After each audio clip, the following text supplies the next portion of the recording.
38 տարի առաջ հենց այս օրը 1988-ի փետրվարի 27-ից Բաքվից 20 կիլոմետր հեռավորության վրա գտնվող Սումգայիթ քաղաքում ադրբեջանական իշխանությունները սկսեցին հայ բնակչության սպանդը,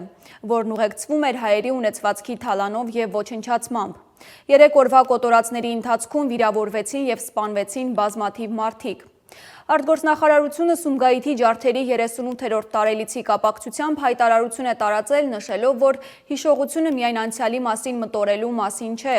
Այն վերահաստատում է մեր համատեղ պատասխանատվությունը պաշտպանելու մարդու իրավունքները, մերժելու ատելությունն ու ատելության խոսքը բոլոր դրսևորումներով, միաժամանակ անսասան աշխատելով հաշտեցման եւ երկարատև խաղաղության համար։ Իսկ ահա Ադրբեջանի նախագահ Իլհամ Ալիևը խոսում է ոչ թե խաղաղության, այլ սպառնալիքի լեզվով։ Նախորդին Խոջալույի կեղծ ցեղասպանության զոհերի հուշարձանի բացման առիթով նա բառացի հայտարարել է, ով մեր կամքին դեմ գնա, նրա գլուխը կջախջախվի։